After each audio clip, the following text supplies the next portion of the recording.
What happened in the Metro Vancouver real estate market January 2023?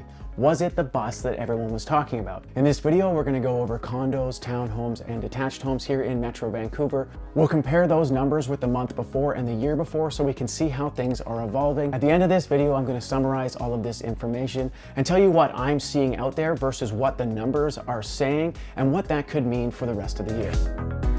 Before we get into it, if you could like and subscribe to this, that would be really helpful for me. It helps get updates and information just like this out to people just like you. As per usual, I have broken this down into chapters, so feel free to jump to the chapter that is most applicable to you, or feel free to jump right to the summary and then go back if there's something you think you missed. If you want to see these stats for yourself, I have put a link below, so make sure you check that out. And on that note, we're going to start off with the Metro Vancouver condo market for January 2023.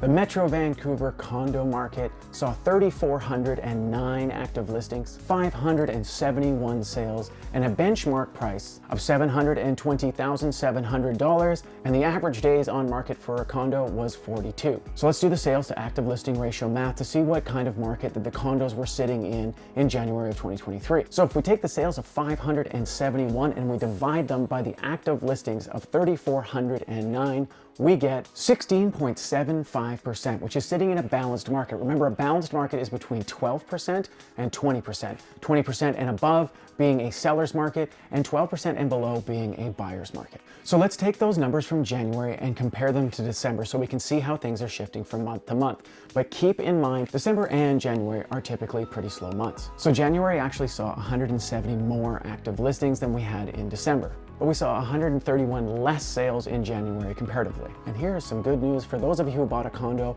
in December. The benchmark price went up $7,000 from month to month, but the average days on market for condos went up by 16.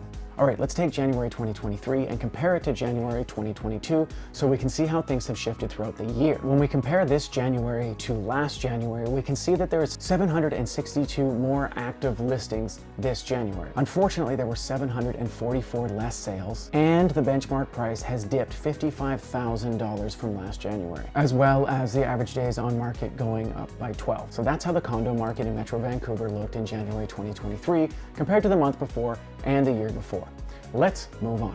All right, the townhouse market in Metro Vancouver in January of 2023 saw 1,167 active listings, 156 sales, a benchmark price of $1,020,400, and the average days on market for a townhouse in January of 2023 was 43. So let's do the sales to active listing ratio math to see what market townhouses were sitting in January of 2023. So if we take the sales of 156 and we divide them by the active listings of 1,167, we get 13.4%, which is a balanced market, but getting closer and closer to that buyer's market. So let's take the January 2023 numbers and compare them to December and see how things have shifted from month to month. So townhouses in Metro Vancouver saw 30 more active listings in January than they did in December, but 66 less sales. The benchmark price jumped up by $7,700, and the average days on market went up by just 6.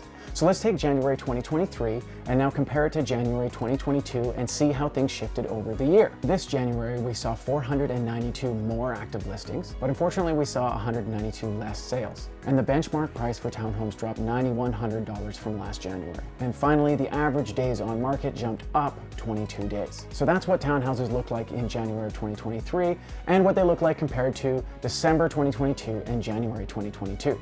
Let's move on. Finally, we're taking a look at the detached home market in Metro Vancouver in January 2023. So the detached home market had 2,902 active listings, 295 sales. Detached homes in January had a benchmark price of $1,801,300, and the average days on market for a detached home was 51. So now let's do the sales to active listing ratio math to see what market detached homes in Metro Vancouver were sitting in January of 2023.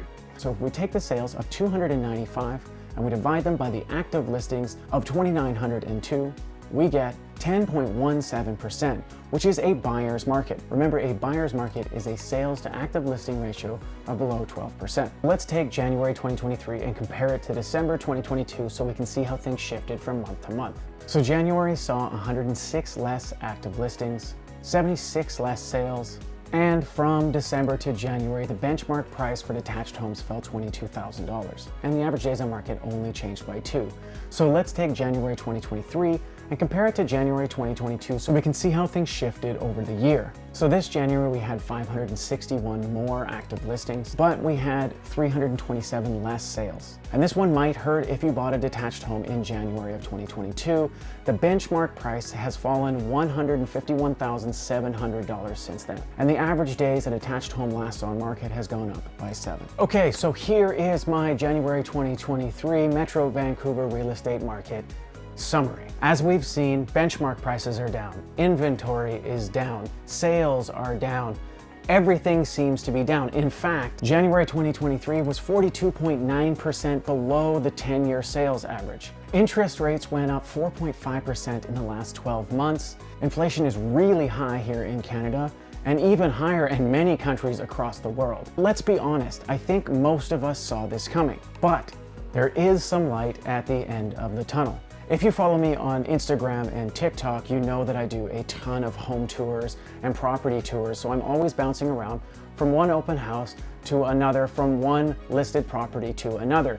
And there is something that I'm seeing a lot of now that I wasn't seeing in late last year, and that's people at these open houses. There's lots of people who are curious, and especially now that the Bank of Canada has said that the interest rate might remain where it currently is for a while, people are feeling that stability, which means eventually, maybe not today, maybe not tomorrow, some of these people are going to take advantage of these lower prices. And it's not just all good news for buyers. Even for sellers out there, the low inventory can actually stabilize the price. And we're actually starting to see that. Prices are slowly stabilizing. Do I think they'll still continue to go down a little bit? Yes, I do. But I do think there's stability showing up there as well. So to condense all that into what I think is going to happen in 2023, I believe things are going to start to stabilize and then maybe at the end of the year, normalize, start to climb back up here in Metro Vancouver. Now, if you're preparing yourself to buy, I'd recommend taking a look at my video of whether or not it's a good or bad time to buy. So that is my summary of the Metro Vancouver real estate market for January 2023. I hope you found this helpful. If you're looking for real estate education or updates, I'd recommend subscribing to my channel, taking a look at what I've already put out there if you want me to make a video on a particular topic. Or if you have any questions or concerns, please feel free to comment below, reach out to me. There's a link in my bio. You can find me at tylerburrows.com, or you can just give me a call and I'm happy to discuss it. Thank you so much for watching this video, and I will see you on the next one.